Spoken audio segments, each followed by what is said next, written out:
At some point during the early morning hours of March 24th, 1998, a young woman vanished from a cruise ship that was docked in the port of Curacao. There was no alarm. The kind of integrated security systems that modern cruise ships rely on today, like closed-circuit cameras covering public areas, electronic monitoring of passenger movement, automated overboard detection, none of that existed in 1998. The Rhapsody of the Seas was a ship of its era, and the era had blind spots. No confirmed witness saw Amy disappear. Although passengers did see her on the ship that morning, no one observed the moment she was no longer there. And there was no moment when anyone on board, crew, security, or fellow passengers realized anything was happening until after 6 a.m. By the time her presence was acknowledged by the cruise line, the ship was already docked in Curacao. Passengers were preparing to disembark for their shore excursions. The hallways were filling, the common areas were active, and the very scenes that might have held evidence of what happened to Amy Bradley were being walked through, cleaned, and rearranged by the ordinary machinery of a cruise ship preparing for a port day. For decades, people have tried to explain what happened next. Some explanations rely on speculation or a complete misunderstanding of Amy and the life she was living at the time of the cruise. Some try to fill silence with certainty, rooted in a desire to spin a narrative that molds to their own perception of what they want the story to be.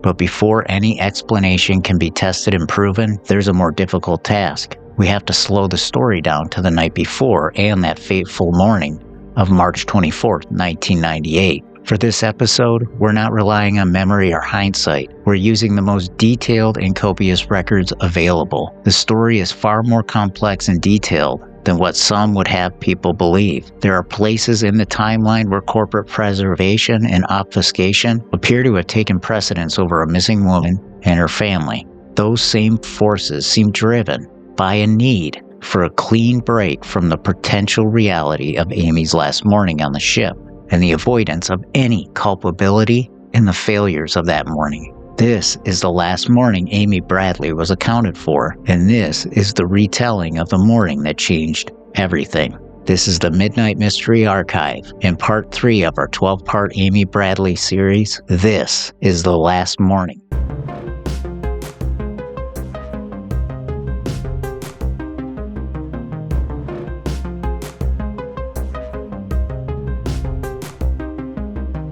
As of 1 a.m. in the early morning of March 24, 1998, the Rhapsody of the Seas was making its way from Aruba toward the island of Curacao. The ship had departed Aruba after a full port stop, the Bradley's first real taste of the Caribbean, and was now in open water, scheduled to arrive in Curacao in the early morning. Thousands of passengers were on board in the midst of an exciting Caribbean vacation. Hundreds of crew members were working rotating shifts from housekeeping, kitchen staff, entertainment, engineering, and security, all tasked with ensuring that each cruiser was receiving the best experience possible. On a cruise, nothing is more important than the experience. The entire operation is built around the idea that passengers should never have to think about how the ship works. They should only have to enjoy it. According to the best available timeline, Amy Bradley was last accounted for during the early morning hours following onboard entertainment.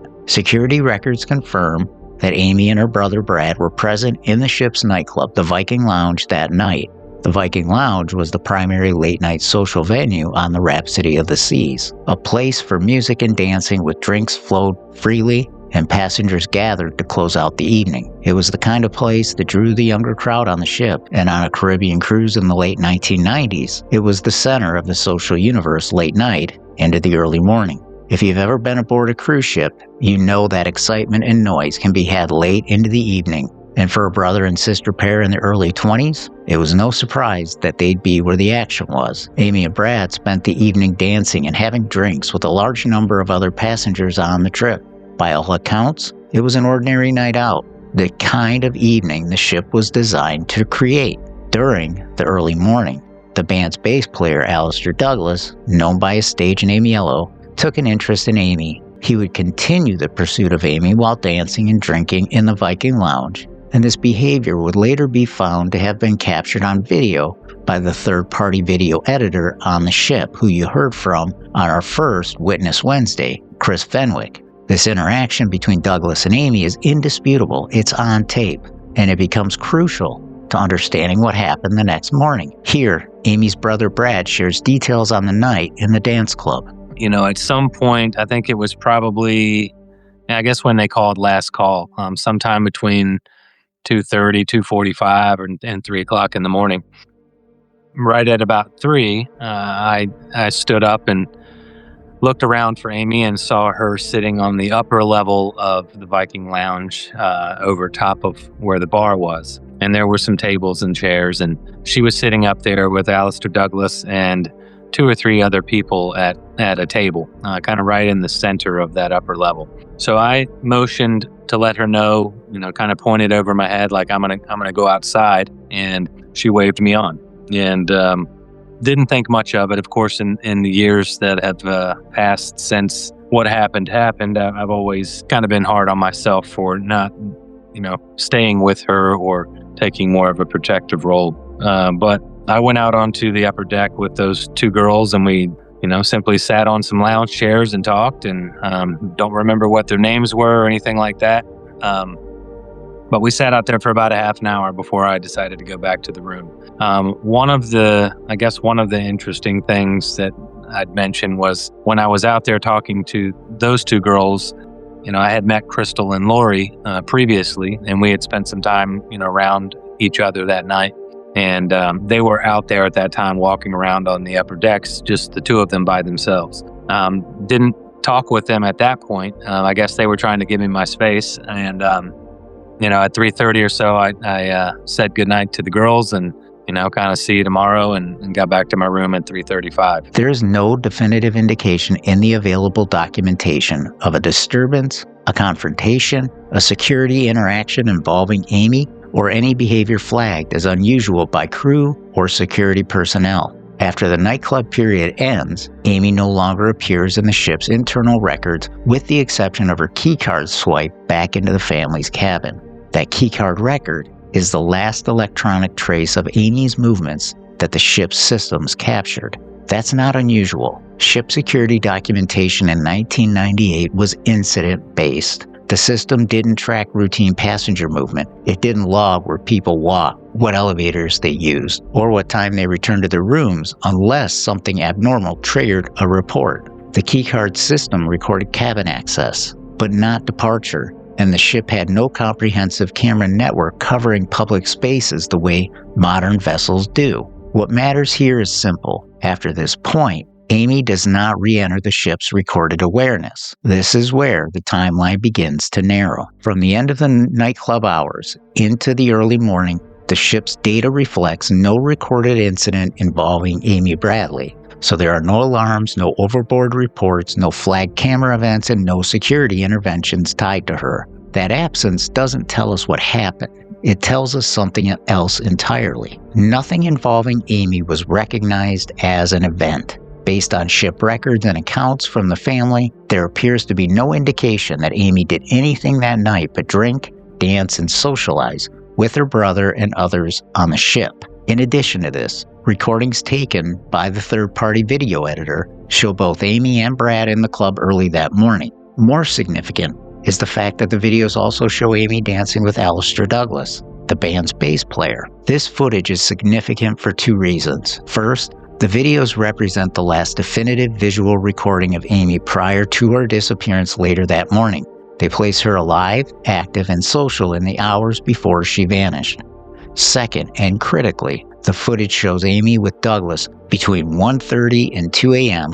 when he later claimed to have already been in his room. His own stated timeline places him in his cabin by 1 a.m. The video contradicts that claim, and his presence was against ship protocol for staff, which required him to be in his room by 1 a.m. Hold on to those points regarding Douglass. They're important, and they're going to come back. It's important to note that cruise ships don't log quiet movement. A cruise ship will not log someone heading to the cafeteria to grab a dessert or a snack. It won't log someone stepping outside for air or walking to an upper deck to look at the ocean. The system is designed to log problems, security incidents, medical emergencies, and safety violations. Routine human movement simply passes through unrecorded, especially in 1998. And during these hours, when the ship was largely quiet and the majority of passengers were asleep, no problem was identified related to Amy. This is the period where the case quietly slips out of view, not because something definitive happened, but because nothing occurred that triggered recognition within the ship's systems that we are aware of. What we can establish through Keycard data is that Brad returned to the family's cabin at 3:35 a.m. The Keycard system recorded the swipe, giving us a precise timestamp for his arrival back at the room. Just 5 minutes later, at 3:40 a.m., we have Keycard data showing that Amy returns to the room as well.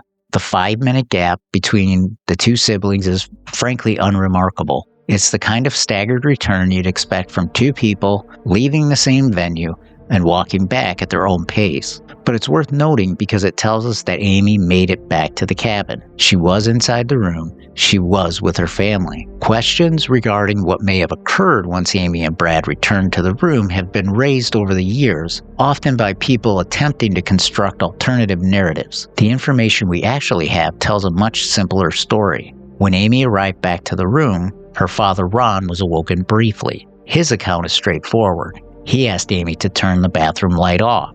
A small, ordinary interaction, the kind of thing that happens in any family sharing a room, be it a hotel or a cruise ship. It tells us Ron was aware Amy was back, and she was in the cabin. She was present and accounted for. After that, both Brad and Amy made their way out to the balcony, the small private outdoor space attached to their cabin, and spent approximately 28 to 30 minutes together. At one point, Amy mentions to her brother Brad that Douglass made a pass at her, which she shrugged off. They laughed the situation off at the time. Here is Brad sharing his recollection of that conversation. 3:40 a.m., Amy came back to the cabin, and this time when she came through the room, she woke Dad up because he asked her to turn around and shut the bathroom light off before she went out onto the balcony, which she did. Then she came out onto the balcony with me. We both still had drinks in hand and, we're having a cigarette. I don't remember if I was or if she was or what it was, but I know probably both of us were smoking at the time. And we really just talked about what we were going to do the next day. She knew that I had been on a prior cruise and was interested about what types of things that we might be getting into when we got to Curacao. And I explained to her that the cruise that I had been on, I'd not been to Curacao, so I wasn't really sure. But hey, maybe there's, some jet skiing or some snorkeling or scuba diving. I think we wanted to make plans so we didn't end up having the same thing happen to us that had happened on Aruba the day before, where we got. But obviously that never came to be. So, she made mention that Yellow tried to touch her boob, and she basically just kind of laughed it off as like, I don't think so, buddy. And so I did as well. It didn't really strike me as anything at that point to be overly concerned about. I had seen Yellow flirt with Amy and flirt with other women, and I didn't think much of it, to be honest. I think about 20 minutes went by, and understanding that we had to be up in a couple hours, 2.5, 3 hours.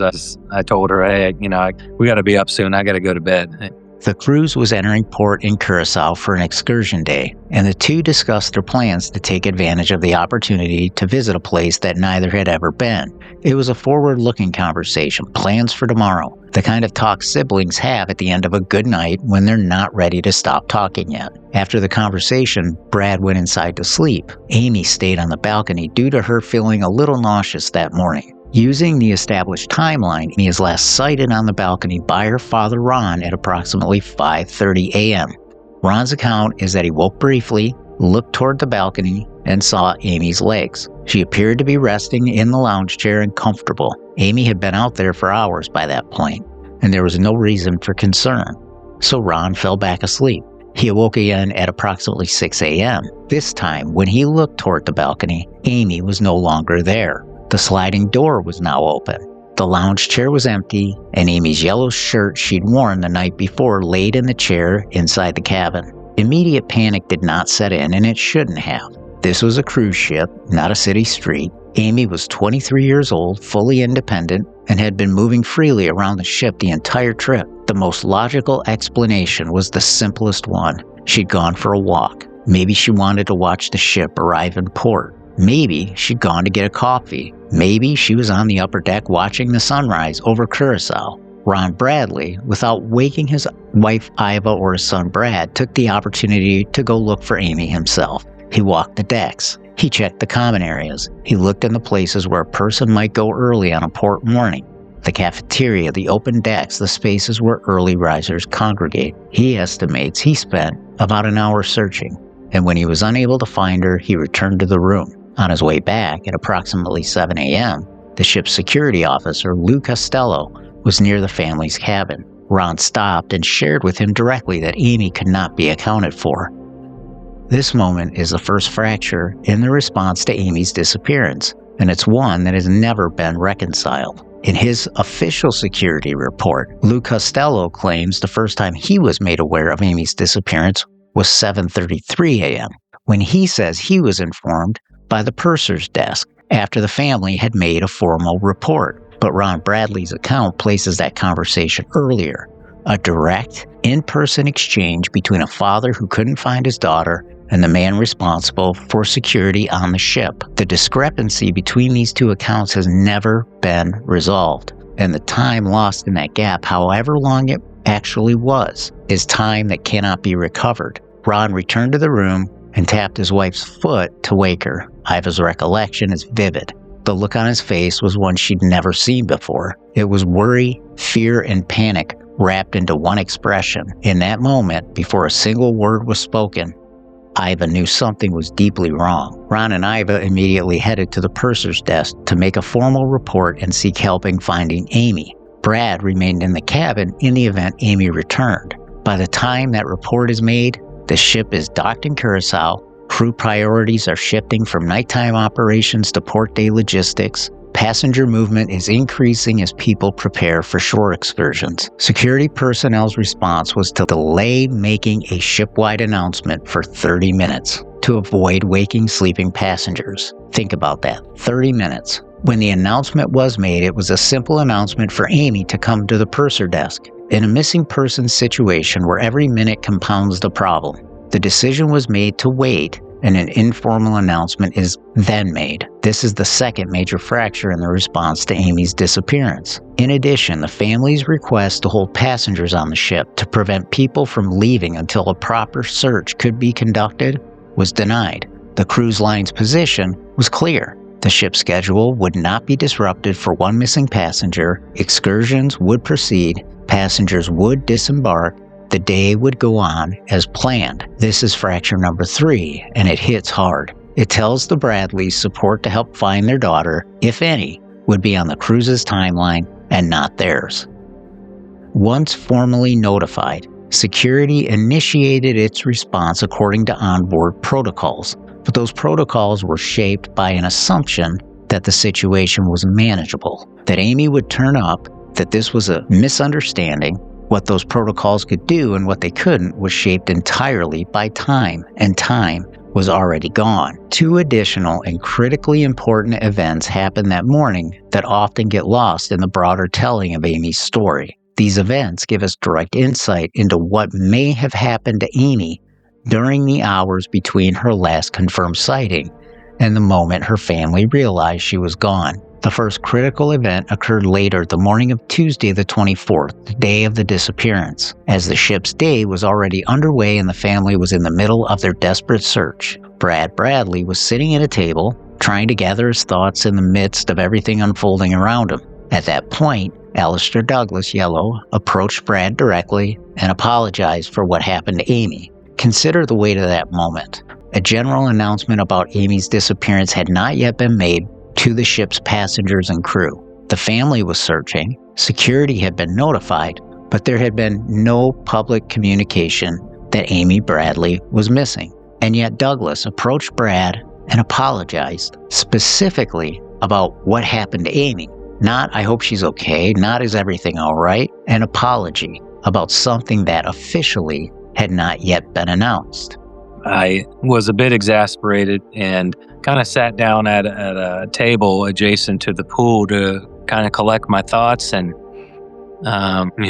figure out what to do. And so I'm sitting there by myself, and a couple minutes later, Alistair Douglass walks right up to me and says, "Hey, man, I'm sorry to hear about your sister." And I said, "Thank you." Not thinking at the time, obviously retrospectively, it's always been unreconciled as to how he knew that there was something to be sorry about at that point. She could have simply had met somebody else, had been in somebody else's room. I didn't know. I knew we couldn't find her, but I didn't know that there was anything to be sorry about in particular. So I'm in my own head, and I'm not thinking clearly or putting that together. So he said, "When was the last time you saw her?" "I left her at 3:30." And I said, "Well, I got back to the room at, and we didn't have the keycard data at that time. So I think I was just guesstimating. I said, I think I got back to the room around 3:30. I left the club at 3. And he said, "Hold on a second. I want my brother to hear this," quote unquote. And so I stopped. He walked to my right, probably about 30 or 40 feet, where a small group of guys was hanging out at another table. And I assumed those to be his bandmates. So he picks one guy and brings one guy back over and then says, "Okay, go ahead, you were saying." And so I proceeded to lay out my timeline. And when I left the club, when I got back to the room, when she came back to the room, when I went to bed, and so forth. And thinking back on it and looking at it now, to me, and others may disagree, but to me it seems quite obvious that that other person, his quote-unquote brother, may have been involved, and that they needed to hear my story directly from me in order to get their story straight.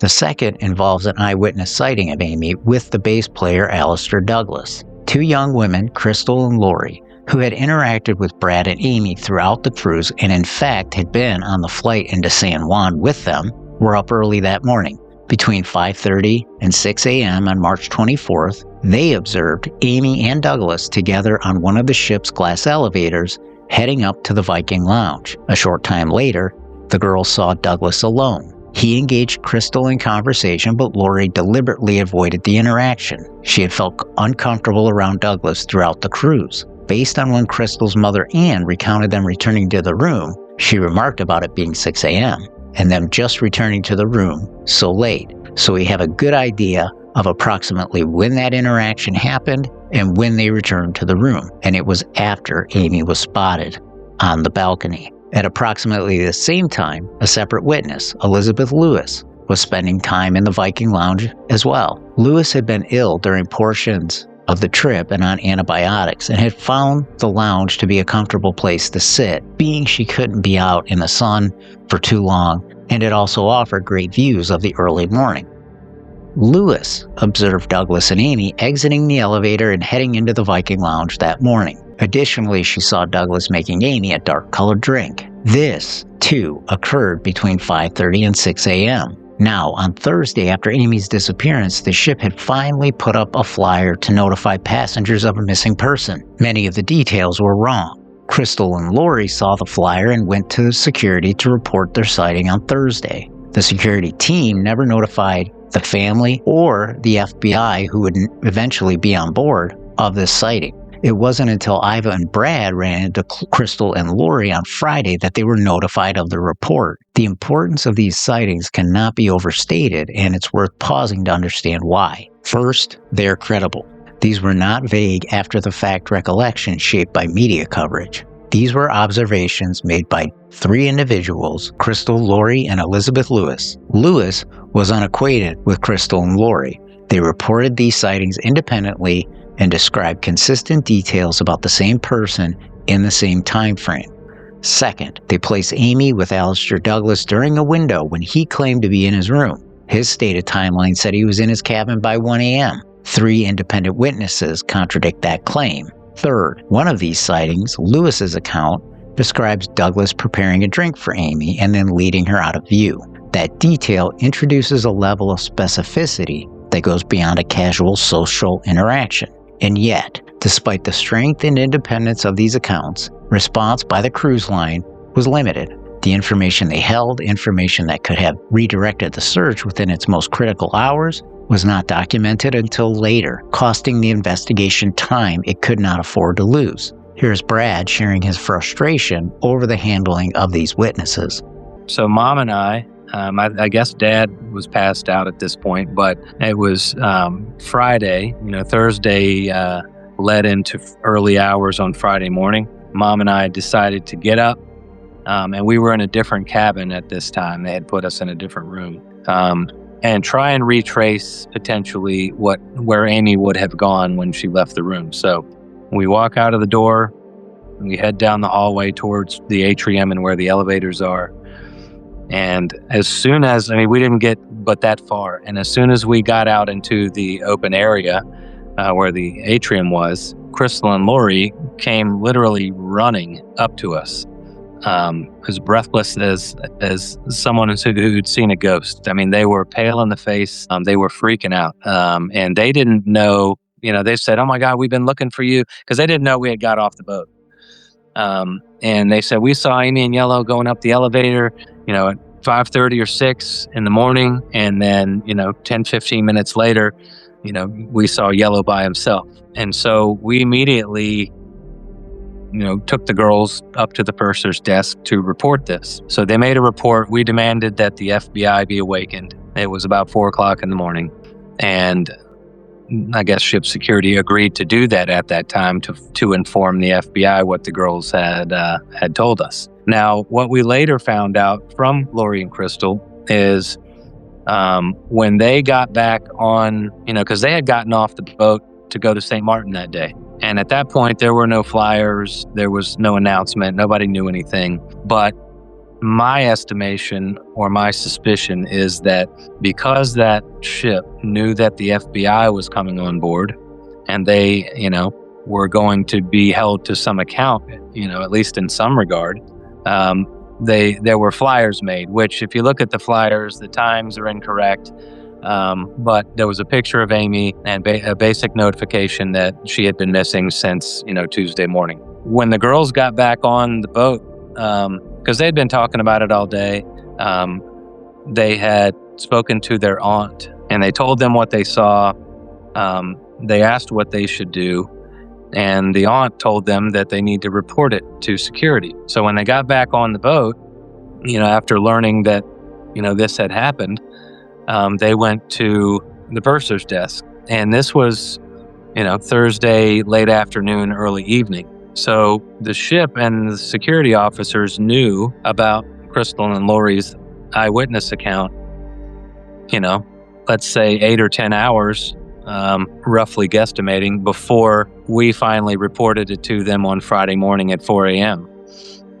Yet they did not notify us, and they had not notified the FBI that one of their employees had been witnessed with Amy, during the morning in question. The best available timeline developed through the exhaustive and relentless efforts of Amy's family over 28 years, cross-referenced with the ship's security report, establishes multiple key points. There is no record of a witnessed fall, a confirmed overboard event, a verified post-nightclub sighting beyond the elevator and lounge accounts, or a documented exit from the ship through any gangway or port access point. Absence becomes a defining feature of this case, and it's a feature that has been consistently misused. Many observers view the absence of information as proof of something, usually their own preferred narrative. If there's no overboard record, she must have walked off. If there's no exit record, she must have gone overboard. The absence gets filled with whatever conclusion the observer arrived at before they started looking. As we saw in the JonBenet Ramsey investigation, which we covered back in January, people cling to these constructed narratives with a devotion that borders on unhealthy. Amy's case sees exactly the same dynamic arise. People who have decided what happened and then interpret every gap in the record as confirmation of what they already believe. One thing is clear and needs to be restated as we look at Amy's case. Absence is not evidence. Absence cannot be evidence. Absence cannot override evidence. It tells us what the system could not see and did not capture. It does not tell us what actually occurred. And the gap between those two things is where irresponsible speculation lives. This is where interpretation often begins to outrun documentation. This episode in the series will resist that impulse at every turn to ensure the story is told accurately, responsibly, and with the family's trust intact. If you'd like to learn more about Amy Bradley, who she is, and why her case still matters, the family maintains a dedicated website, amybradleyismissing.com, with verified information, ongoing advocacy efforts, as well as a direct contact to report a lead. You'll find links to that site as well as the Amy Alerts petition in the show notes for this episode. And if you're listening to the Midnight Mystery Archive for the first time, you can follow the show on Substack, X, or join our official Facebook group for updates as this series continues. To support the show, please take the time to give us a show rating on Apple Podcasts or Spotify. It helps us to grow our audience and bring new listeners to the show and to the cases that we cover. Using the family's timeline and details from the ship's security report, several things are established. Amy Bradley was last seen by her father Ron on the balcony at approximately 5:30 a.m. Independent eyewitnesses subsequently placed her with Alistair Douglass in the Viking Lounge and on a glass elevator between 5:30 and 6 a.m. No security event involving Amy was recorded that night. Her disappearance was not recognized by ship personnel until the morning, and the exact timing of that recognition remains disputed between the family's account and the security officer's report. By the time security was formally engaged, the ship was already in port and passengers were disembarking for their daily excursions. The FBI did not board the ship until days after Amy's disappearance, by which time the vessel had continued its full itinerary, the room had been searched, and the physical environment had been irreversibly altered. Once Curaçao entered the picture, jurisdictional challenges fractured the case irrevocably. This episode doesn't tell us what happened to Amy. It tells us what the available records can confirm up until the time we know Amy could not be accounted for. It tells us who she was seen with, when, and by whom. It tells us where the system's response fell short, and it tells us what was lost in those first critical hours that can never be recovered. Everything that follows, the immediate aftermath, the sightings, the leads, the theories, exists outside this record, and it will be measured against what we've established here. Next in episode 4, we talk about jurisdiction. This has been the Midnight Mystery Archive. Until next time.